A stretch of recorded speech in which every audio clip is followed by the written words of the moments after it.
उधर कांग्रेस के प्रदेश अध्यक्ष जीतू पटवारी ने बजट को लेकर केंद्र सरकार पर निशाना साधा। पटवारी ने कहा कि बजट केवल 2 उद्योगपतियों का बजट है।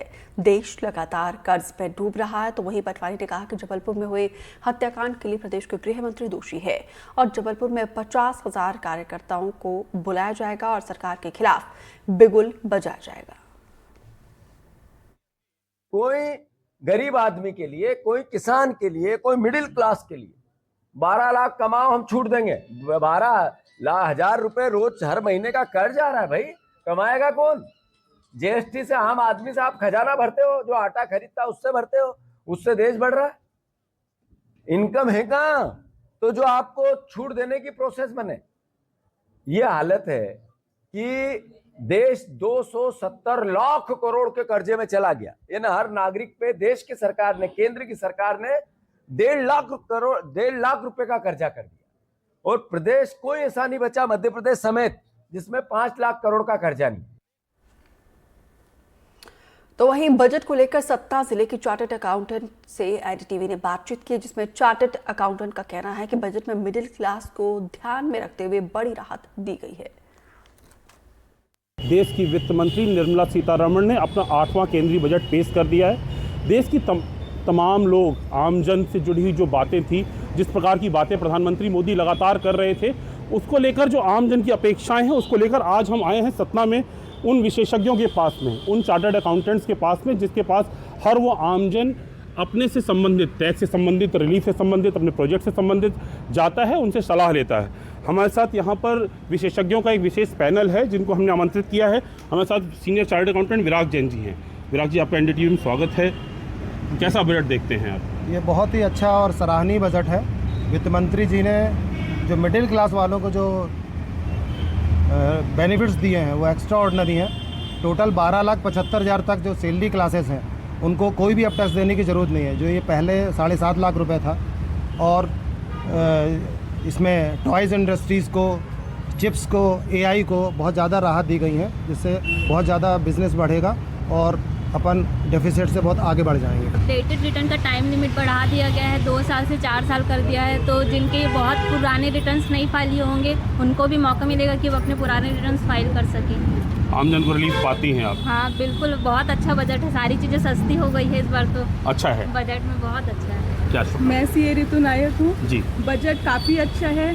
कृषि के क्षेत्र में काफ़ी किसानों को फ़ायदा होगा। केसीसी लिमिट जो पहले 3 लाख थी वो 5 लाख कर दी गई है और प्रधानमंत्री धन धान्य योजना के तहत करीब 170 लाख किसानों को इससे फ़ायदा होने वाला है। जो बिहार में मखाना प्लांट लगा रहे हैं, असम में यूरिया प्लांट लगा रहे हैं, इससे किसानों को काफ़ी फ़ायदा मिलेगा। मिडिल क्लास के लोगों के ऊपर तमाम बातें, क्योंकि जिस प्रकार की बातें लगातार की जा रही थी, पूर्व के बजटों में भी इस प्रकार की अपेक्षाएं थी, लेकिन कभी कुछ ऐसा मिला नहीं था जिससे आमजन बहुत उत्साहित हो सके। क्या नाम है सर? सीए प्रशांत नायक। प्रशांत जी, कैसा देखते हैं बजट को? बजट बहुत ही आशावादी है और बहुत ही मिडिल क्लास लोगों के लिए तो बहुत रिलीफ है, क्योंकि इसमें जो स्लैब रेट्स में जो चेंजेस हुए हैं, एक नया टैक्स रेट भी 25% इंट्रोड्यूस हुआ है, उसमें बहुत ज़्यादा फ़ायदा मिडिल क्लास के लोगों को मिलने वाला है, खासकर सैलरीड वालों को, जिन पे बहुत ज़्यादा टैक्स आता था।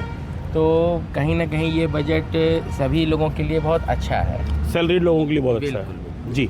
क्या शुभ नाम? महान गुप्ता जी। महान जी, कैसा देखते हैं? बजट तो मतलब अपेक्षा के अधिक अच्छा है, बेटर है। जितना एक्सपेक्ट किया था उससे ज़्यादा अच्छा है, ज़्यादा अच्छा निकल गया। बिल्कुल जी सर। मेरा नाम सीए सुमित अग्रवाल है जी।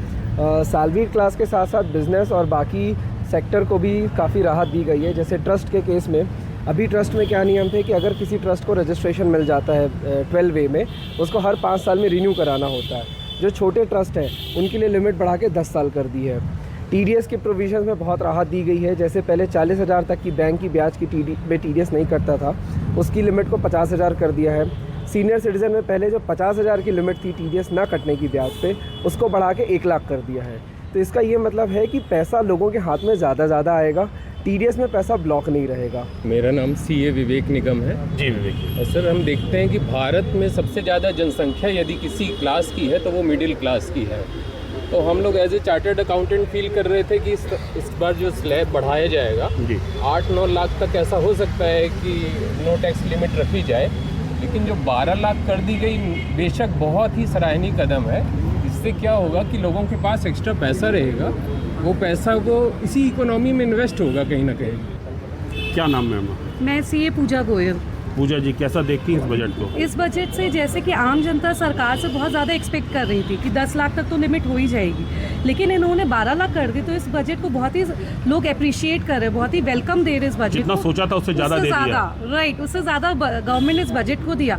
और जैसा कि कैंसर रोगियों के लिए गवर्नमेंट ने बहुत अच्छी जो 36 मेडिसिन में एग्जेम्पशन दिए, कस्टम ड्यूटी एग्जाम किए, वो भी बहुत अप्रिशिएट किया जाता है गवर्नमेंट को।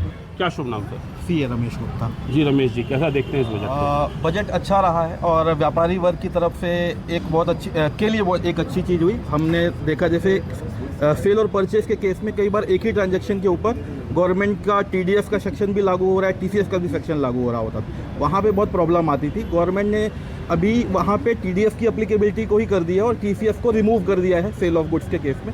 वो बहुत अच्छा हुआ है व्यापारियों के लिए, छोटे मध्यम वर्गीय व्यापारियों के लिए, तो उसको देखते हुए बहुत अच्छा काम हुआ है यहाँ पे। सर बजट तो बहुत अच्छा निकाला है आम जनमानस के हिसाब से।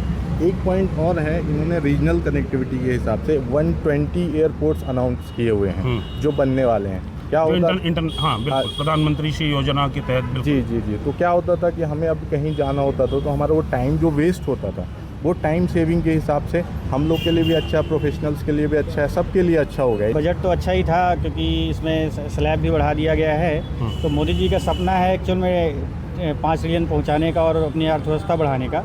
तो टैक्स बढ़ाने से क्या होगा, लोगों के पास सेविंग आएगी और पैसा मार्केट में आएगा, जिससे लोग इन्वेस्ट करेंगे प्रॉपर्टी में या परचेज करेंगे, तो GST भी लगेगा प्रॉपर्टी में, प्रॉपर्टी टैक्स भी कलेक्ट होगा। तो ऑलरेडी गवर्नमेंट रेवेन्यू बढ़ना है, जिससे डेवलपमेंट भी अच्छा होगा। हमारे साथ वरिष्ठ चार्टर्ड अकाउंटेंट विराम जैन जी मौजूद हैं।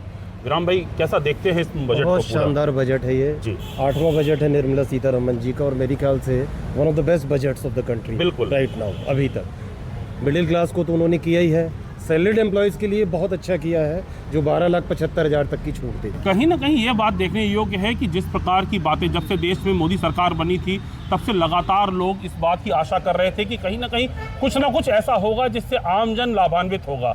आम जन के लिए बजट्स तो बहुत सारे हैं। 8वां बजट वित्त मंत्री निर्मला सीतारमण ने पेश किया, लेकिन इस बार के वित्त में जिस प्रकार की जो समायोजन किया गया, छोटे से लेके बड़े तबके तक, एम्प्लॉयड से लेके बिजनेस सेगमेंट तक, वो अपने आप में कहीं ना कहीं अत्यंत साधुवाद के पात्र हैं। सतना के सीए एसोसिएशन के साथ में ज्ञान शुक्ला, NDTV के लिए।